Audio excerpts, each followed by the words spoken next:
kuwani waa burcadbadeeda Soomaaliyeed koox markii hore caalamka oo dhan u haystay in ay yihiin oo kaliya dhalinyaro kalluumaysato danyar ah oo aan wax micno lahayn sidoo kale jiritaankooduna aanu miisaaniyad gaar ah xambaarsaneen balse wax ragani ay sita qalabyada kuwooda ugu hooseeya ay ka sameeyeen badweynta India ayaa noqday mid naxdin badan ku beertay dawladaha ugu waaweyn iyagoo dhowrkii sano ee ay ka howlgalayeen geystay afduubyo ay ka yaabeen ummadda caalamka oo dhan misna keentay in meel kasta laga hadalhayo aan kula wadaago qaar ka mid ah afduubyadii ugu faa'iidada badnaa iyo maraakiibtii ugu qiimaha sareeyay ay raggan gacanta ku dhigeen anagoo ugu horeynayna MV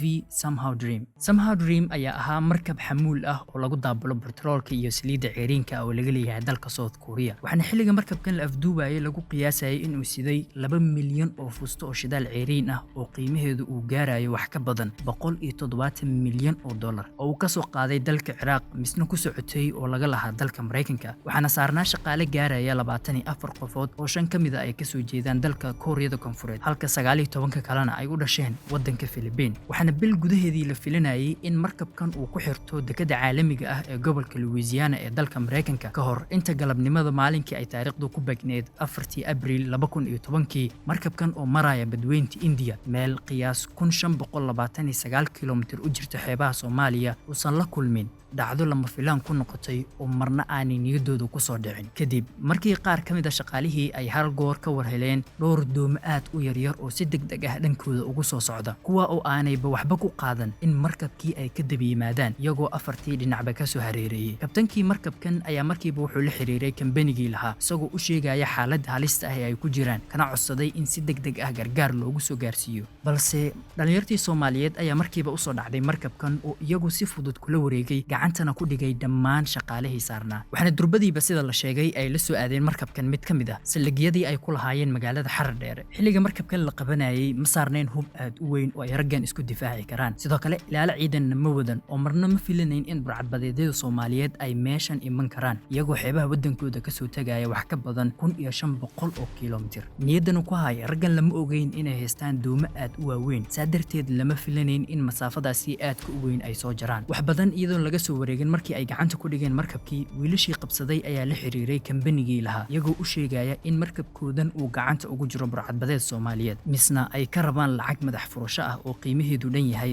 20 milyan oo dollarka Mareykanka ah taa oo markiiba gaaladii markabkan lahaa u cadeysay in raggan aynan ciyaar ka ahayn oo ay yihiin rag shaqo u soo jeeda afduubkii markabkan ayaa dharbaaxi kulul ku noqday dawladda Koonfurta Korea oo iyagu markiiba isku dayi doona in ay si awood ah kula wareegaan waxayna u soo direen cutub ka mid ah ciidamadooda badda oo loo yaqaano Shanghai Unit kuwa oo ku sugnaa badweynta India koox si gaar loogu tababaray ilaalinta maraakiibta caalamiga ah ee mara badweynta India si markabkoodan ay uga baadi goobaan xeebaha Soomaaliya misna ay uga soo dhiciyaan wiilasha Soomaaliyeed ee gacanta ku dhigay balse nasiib darro waxa uga fiicneed in marna aanay isku ceebeen maadaama aanay xitaa u dhawaan in raadkii markabkooda ay helaan iska badaayay in ay dib u soo fasaxaan waxayna raggii burcadbadeedka ay haysteen markabkan muddo dhan 217 maalmood oo ah wax ku dhow hal sano oo kaamil ah ilaa ugu dambeyn shirkadii South Korea ay isdhiibtay misna ay bixiyeen lacag dhan 9 milyan ilaa 9.5 milyan oo dollarka Mareykanka ah inkastoo lacagtan la bixiyay ay aad uga yareed lacagtii markii hore ay dalbadeen raggii qabsaday markabka haddana waxay ahayd lacagtii ugu badneed ee taariikhda la siiyo burcadbadeed adduunka oo dhan rikoor aan horey cidna u gaarin ilaa laga gaaro sanad kadib dhacdadan oo isla burcadbadeeda Soomaaliyeed ay mar kale jebin doonaan rikoorkaasi kadib markii ay gacanta ku dhigeen mid ka mid ah maraakiibta ugu weyn ee laga leeyahay wadanka Greega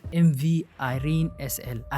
SL ayaa ah maraakiibta nooca loo yaqaano VLCC maraakiibta waaweyn ee daabula shidaalka ceeriinka ah isna dhir ahaan lagu qiyaaso inuu dhan yahay 3 garoon oo kubadda cagta oo la isku geeyay waana markab laga lahaa dalka Greega oo markaa waday in ka badan 2 milyan oo fusto oo shidaal ceeriin ah oo qiimahoodu uu gaarayo wax ka badan 200 oo milyan oo dollar oo ka soo qaaday magaalada Fujairah ee dalka Imaaraadka Carabta ka oo u waday dalka Mareykanka waxaana la sheegaa in markabkan ay saarnaayeen shaqaale gaaraya 25 qofood oo 7 ka mid ah ay yihiin kuwa u dhashay dalka Greega halka mid ka midana uu ka soo jeedo wadanka Georgia 17 kale soo harayna waxay ahaayeen rag ka soo jeeda wadanka Philippines sida la sheego xilliga markabkan la qabanayay oo ahayd subaxnimadii hore ee maalinka ay taariikhdu ku bagneed February 9 wuxuu markabkan ku sugnaa badda Carabta meel qiyaas 350 ilaa 550 kilomitir u jirta xeebta dalka Oman dabcan meeshaasi waa meel aad uga fog badaha dhulka Soomaalida ay degto waxna laga yaabaa inaad isleedahay sidee dhalinyartan doomaha yaryar wata ay ku gaareen masaafadaas baddaasi aadka u weyn misna ay ugu suura gashay in markab meeshaasi jooga ay ku soo afduubtaan haddii aan si fudud kaaga jawaabo su'aashaadana adeer sheekadu way isbedeshay oo wixii ka dambeeyey 2009 ilaa 2010 burcadbadeedyada Soomaaliyeed waxay ka ilbaxeen inay ugaartaan oo kaliya maraakiibta yimaada xeebahooda Soomaaliya iyagoo adeegsanaya maxaan ku raahdaa doomo aad u yaryar waxayna bilaabeen taa beddelkeed inay adeegsadaan maraakiib loo yaqaan mothership oo masaafo aad u weyn ay ku jari karaan iyagoo wixii intaa ka dambeeyeyna adeegsanaya doomahoodii aadka u yaryara taa oo u fududeysay in maraakiib ay ka soo afduubtaan dhammaan daafaha badweynta India ilaa xeebta Carabta iyo kuwa Sri Lanka sida aan ognahay howlgallada burcadbadeedka waxay ku bilaabmeen markii hore kadib markii badmaaxayaasha ama kalluumaysatada Soomaalida ay dhibaato badan oo foolxun kala kulmeen maraakiibta waaweyn ee caalamka laga leeyahay oo kheyraadkii ummadan iska guranayay taa beddelkeedna qashimo iyo kiimikooyin xunxun ku daadan jiray badaheena oo micnaheedu ay tahay in raggan ay diidanayeen in badahooda loo soo xadgudbo misna ay iska difaacayeen dadkaasi balse haddana haddii aad isweydiiso soo ma ahan mid khaldan in isla raggan ay iyagana u xadgudbaan xeebaha wadamo kale oo ay ka soo afduubaan maraakiibta ganacsi ee isticmaalaya xeebahooda haddii aad diidan tahay in baddaada loo soo xadgudbo maxaad adiga baddadeed la aadaysaa marka waxaan u daanayaa in su'aashaasi uu idinkaga jawaabo mid ka mid ah burcadbadeedyada Soomaaliyeed ee ka howlgalayay xilligiisa badweynta India annaga maxaan ku yidhi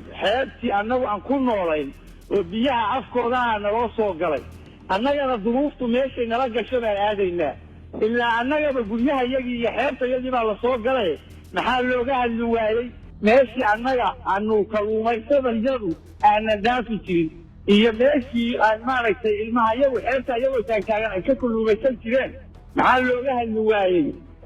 maaragtay marka naloo soo galay oo markii la jajabshay oo rugtii nala ka jajabshay oo marsooyinkii nala ka cayshay oo qalabka iyagii lagu gurtay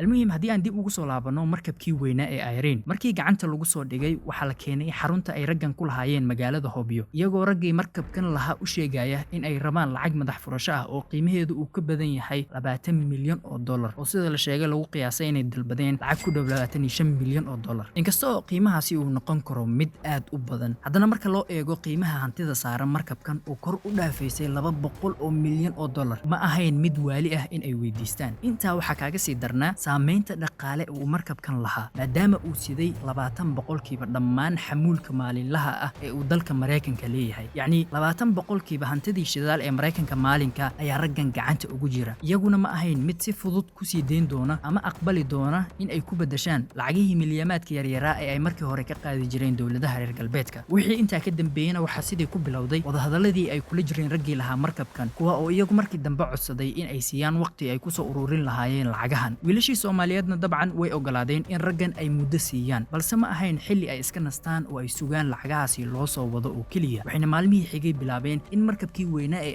Irene ay isla laftirkii la galaan badweynta India misna ay ku soo ugaartaan maraakiib hor leh iyagoo sidii ay ugu soo gashay in ay ku soo afduubtaan maraakiib waaweyn oo dalalka Yurub laga leeyahay midna waxay ahayd arin ay ka yaabeen wadamadii maraakiibtooda isticmaalayay badweynta India mana ahayn mid ay markii hore ka filanayeen raggan oo waxay islahaayeen haddii mar uu heshiiskii bilowdo xoolihiina waa la idin ilaalin doonaa balse burcadbadeedyada Soomaaliyeed warkoodu wuu caddaa inta aad lacagta ka soo wareejinayso annaga ayaa leh markabkan oo sida aan doonno ayaan ka yeelanaynaa arrintan ayaana keentay in ay soo degdegto muddadii heshiiska maadaama raggii markabkan lahaa ay wadna xanuun ka qaadeen hantidooda 200 milyan kor u dhaafaysa oo rag weligooda aan markab weyn wadin ay markabkoodii ku ugaaranayaan markabyo kale waxna ugu dambeyn 58 maalmood kadib Abriil 8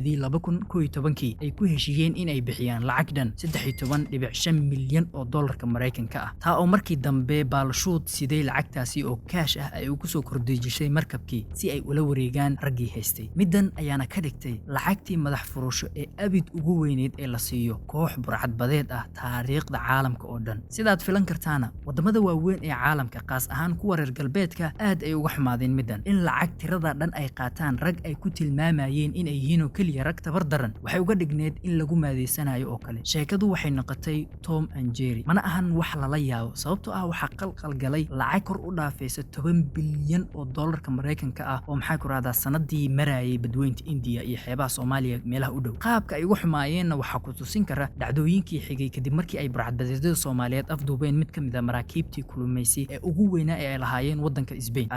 Alakrana ay ahaa mid ka mid ah maraakiibta laga leeyahay dalka Spain ee ka kulumeysta badweynta India xilliga markabkan gacanta lagu dhigayay waxa la sheegaa in uu ku sugnaa meel qiyaas 600 oo kiiloomitir u jirta xeebaha Soomaaliya waxaana saarnaa shaqaale tiradoodu lagu sheegay 36 qofood oo 16 kamid ay u dhasheen dalka Spain kuwa kalena ay ka soo jeedaan wadamada sida Indonesia, Ghana, Senegal, Ivory Coast, Madagascar iyo Seychelles. markabkan oo keliyana ma ahayn oo ku dhawaad 20 markab oo kulumaysi oo dalka Spain laga leeyahay ayaa ku sugnaa agaaraha markabka Alagrana xilliga la qabanayay oo iyagu si lamid ah markabkan ka kulumaysanaya badweynta India kana kala carar doona markii ay arkeen markabkan oo ay burcadbadeedii Soomaalida afduubanayaan. isla markii dawladda Spain ay ka warheshay afduubka markabkeedan waxay soo direen ciidamada badda ee midowga Yurub faracooda ka howlgala xeebaha Soomaaliya iyo badweynta India oo iyagu markii horeba loo aasaasay qaybna ka ahaa la dagaalanka burcadbadeedada Soomaaliyeed ee nafta u keenay maraakiibta reer galbeedka. ciidamadan wuxuu hadafkoodu ahaa in markabkan ay ka bixiyaan gacanta raggan isna aysan u ogolaan in ay la tagaan xeebaha dalka Soomaaliya balse nasiib darro si kasta oo ay isugu dayaan way u suuragali weeday waxaana markabkan ugu dambeyntii la tagay xeebta magaalada Xarar Dheere iyagoo diyaaradahoodu ay saa u fiirsanayaan. inkastoo ay markaa ku guuldareysteen in markabkii ay xureeyaan haddana waxaa ciidamadan u suura gashay in ay gacanta ku dhigaan dooni ay saarnaayeen 2 rag oo markii dambe ay sheegeen in raggan ay qayb ka ahaayeen kuwii afduubtay markabkii Alagrana waxaana markiiba raggii ay u soo dhoofiyeen dalka Spain si meeshaas loogu xukumo. markabkan